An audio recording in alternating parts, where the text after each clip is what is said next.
Dear students, आज हम कक्षा 8 से चैप्टर नंबर 18 एक नया पाठ लाए हैं जिसका नाम है टोपी। तो आइए इसका पाठ का सार जानते हैं। प्रस्तुत पाठ टोपी श्री संजय द्वारा रचित एक श्रेष्ठ कहानी है। इसमें इन्होंने उच्चवर पर कटाक्ष किया है कि वह किस प्रकार गरीबों का शोषण करते हैं। दूसरी तरफ एक गरीब गोरैया पक्षी उचित मूल्य देकर अपना कार्य भली भांति करवा लेती है। एक मादा गोरैया एक नर गोरैया में अनूठा प्रेम था। ये दोनों सभी कार्य साथ साथ करते थे। दोनों सुबह ही घोंसले से निकल पड़ते थे और संध्या समय पर वापस अपने घोंसले में आ जाते थे। दोनों दिन भर में किए गए कार्यों के बारे में आपस में बातें करते थे। एक दिन अचानक गोरैया नर गोरैया से बोली कि मनुष्य रंग बिरंगे कपड़ों में कितना सुंदर लगता है।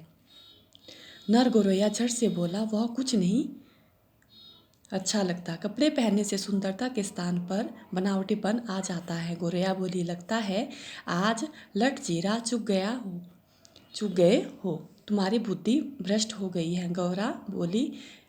गौरा बोला कि कपड़ा वास्तविक सुंदरता को दावा देता है तथा बनावटीपन उभर आता है। गौरा उदाहरण देते हुए कहता है कि बिना कपड़े के वह उसकी काया के प्रत्येक बल एवं कटाव को देख और समझ पाता है, लेकिन कपड़े पहनने के बाद ये संभव नहीं हो सकता। गौरैया कहती है कि कपड़ा मात्र अच्छा लगने के लिए नहीं पहना जाता, अपितु यह मौसम से बचाव भी करता है। दोनों में वाद विवाद होने लगता है। गौरा कहता है कि कपड़ा पहनने से व्यक्ति को औकात का पता चल जाता है, जिससे आपसी भेदभाव को जन्म मिलता है। गौरा अपनी बात पर बल देते हुए कहता है, यह एकदम पागलपन है। इससे बड़ा पागलपन तो वह है आदमी है जो अपने सारे शरीर को कपड़ों से ढक लेता है, यहाँ तक सिर के बालों को टोपी से ढक लेता है, लेकिन हम लोग बिना कपड़ों के ही अच्छे हैं। टोपी की बात सुनते ही गौरैया का मन भी टोपी पहनने को करने लगा। वह टोपी पहनने की जिद करने लगी। गौरा बोला, टोपी तू पाएगी कहाँ से? अब गौरा टोपी के गुण दोषों को बतलाने लगी कि टोपी को आदमियों का राजा पहनता है। टोपी के लिए सरकारें बदल जाती है। टोपी उछलते देर नहीं लगती। लोग अपनी टोपी बचाने के लिए दूसरों को उल्लू बनाते रहते हैं। अब तू टोपी के चक्कर में बिल्कुल मत पड़ना। गौरैया अपनी जिद पर अड़ी हुई थी और अपनी इच्छा पूरी करना चाहती थी। अब उसने टोपी को जीवन का लक्ष्य उसे प्राप्त करने के बारे में सोचने लगी। प्रतिदिन के समान ही दोनों कूड़े के ढेर पर दाना चुगने के लिए चले गए।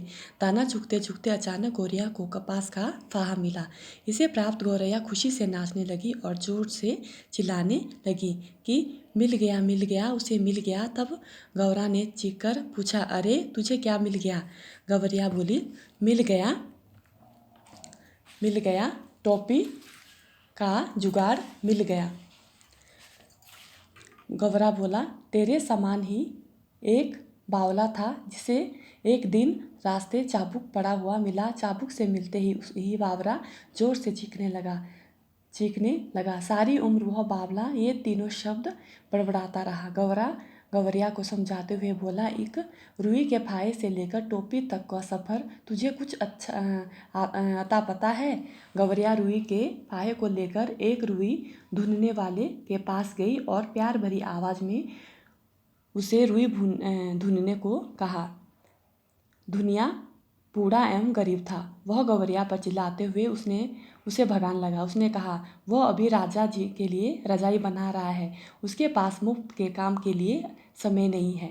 इस पर गौरा बोली, गुस्सा ना करो, वह रुई धुनने की मेहनताना देगी। उसने कहा, धुनने के बाद जो कुछ प्राप्त होगा उसका आधा तुम ले लेना और आधा मैं ले लूँगी। दुनिया इतना अच्छा अवसर गंवाना नहीं चाहता था, अतः उसने सौदा स्वीकार कर लिया और कुछ ही देर में रुई धुनकर तैयार कर ली। धुनी हुई रुई को लेकर अब गौरा एक सूत काटने के वाले के पास गई। उसने भी दुनिया के समान उसे डांट दिया, लेकिन जब गौरिया ने आधे आधे की बात कही तो सूत काटने वाला उसी समय तैयार हो गया।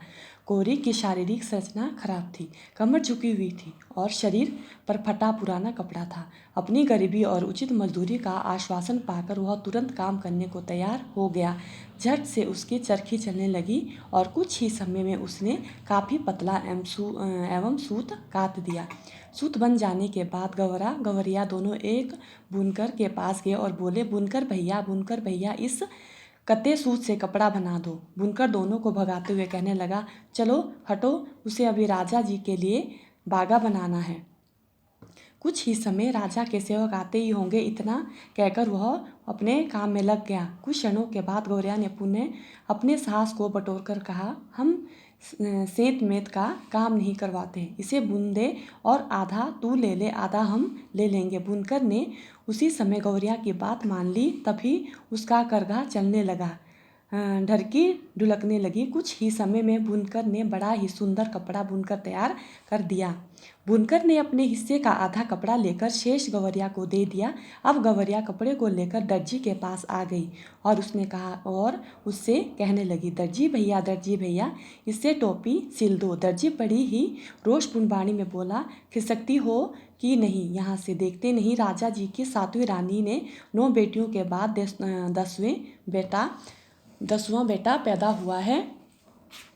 अब उस दरस्तन के लिए उसे ढेरों झब्बे सिलने हैं। दर्जी ने आह भरते हुए कहा, कुछ देना ना लेना, भर माथे पसीना। गवरिया पुनः कहने लगी, उसे बेकार में काम नहीं करवाना, वह इस कपड़े को 2 टोपी बना दे, एक वह स्वयं ले ले और दूसरी गवरिया को दे दे। इतना सुनते ही दर्जी उसी समय तैयार हो गया। उसके हाथ कैंची पर फटाफट चलने लगे। देखते ही देखते उसने सुंदर 2 टोपियां सिल ली। खुश होकर दर्जी ने टोपी पर अपनी ओर से 5 फुंदने भी लगा दिए।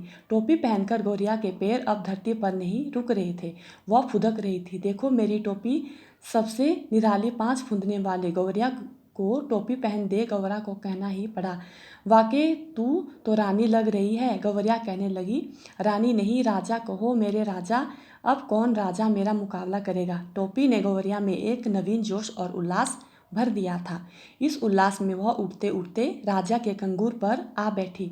वहाँ राजा अर्धनग्न अवस्था में अपने सेवकों से अपने शरीर की मालिश करवा रहा था। अचानक राजा ने टोपी पहनी गौरिया को देखा। उसे देखकर राजा की अकल चकरा गई। गौरिया लगातार कह रही थी, मेरे सिर पर टोपी, राजा के सिर पर टोपी नहीं। इतना सुनते ही राजा अपने सिर को हाथों से ढकते हुए जोर से चिल्लाए, अरे कोई मेरी टोपी लाओ जरा जल्दी। राजा ने उसी समय टोपी पहन ली, लेकिन गवरिया पुनः कहने लगी, मेरी टोपी में 5 फुंदने। वह लगातार यही बोलती जा रही थी, राजा की टोपी में एक भी नहीं, मेरे टोपी में 5 फुंदने। राजा की टोपी में फुंदने नहीं। राजा अत्यंत क्रोधित हो गया और उसने कहा, इस फदगुद्दी को गर्दन मसल लो, पंख नोच लो, सिपाहियाँ देर ना करो। तभी एक सिपाही ने गुल्ले से गवरिया की टोपी गिरा ली और दूसरे ने झट से उठा ली। राजा टोपी को मसलने ही जा रहा था कि वह उसकी सुंदरता को देखकर मुग्ध हो गया। वह सोचने लगा, इतनी सुंदर टोपी इस देश में किसने बनाई है। राजे के आदेश पर क्षमा याचना करते हुए दर्जी आया। राजा ने रोष भरे स्वर में कहा, इतनी बढ़िया टोपी तुमने कभी हमारे लिए क्यों नहीं बनाई। कारण पूछने पर दर्जी ने कहा, महाराज कपड़ा बहुत अच्छा था। तब कपड़ा बुनने वाला लाया गया। वह भी क्षमा याचना करने लगा। कारण बताते हुए कहने लगा, सूत बड़ा उम्दा था सरकार, एकदम महीन और लच्छेदार। दहाड़ मारते हुए राजा बोला, इतना बारीक सूत किसने काता, उसे सामने लाओ। गिरते पड़ते कोरी आ गया, जान बख्शे महाराज। राजा ने कहा, जान नहीं बजे बताओ। कोरी बोला, रुई बड़ी बेहतरीन थी सरकार, एकदम बादलों की तरह धुनी हुई थी। तभी हाँफते हुए दुनिया आया और वह क्षमा याचना करने लगा। राजा ने पुनः कहा, क्षमा नहीं बजे बताओ। राजा अत्यंत क्रोध में बोला, तुम चारों अपराधी हो, तुमने मिलकर इस गवरिया का काम किया है। दुनिया ने डरते डरते राजा से कहा, यदि अभय दान दे तो। वह बोले, राजा बोला, चलो दिया। दुनिया कहने लगा, महाराज इस गवरिया ने जो भी काम करवाया उसमें आधा हिस्सा दे देती थी। जिसके पास बहुत कुछ है वह कुछ भी नहीं देता। इसके पास कुछ भी नहीं था, फिर भी यह आधा दे देती थी, इसलिए इसके काम में अपने आप नफासत आती गई सरकार। अब यह सुनकर राजा भौचक्का रह गया। गौरैया पुनः चिल्लाने लगी, यह राजा तो कंगाल है, इसे टोपी तक नहीं जुड़ती, तभी इसने मेरी टोपी छीन ली। हो हल्ला सुनने के बाद काफ़ी संख्या में लोग इकट्ठे हो गए। वे सारे दृश्य को देखने लगी। तभी राजा घबराते हुए बोला, इसकी टोपी वापस कर दो। गौरैया ने पुनः टोपी पहन ली और कहने लगी, यह राजा तो डरपोक है, इसने मेरी टोपी लौटा दी। राजा मंत्री से कहने लगा, कौन इस मुंह फट के मुंह लगे, वह महल में चला गया। इसी के साथ ही आपका यह लास्ट चैप्टर कंप्लीट होता है। Thank you.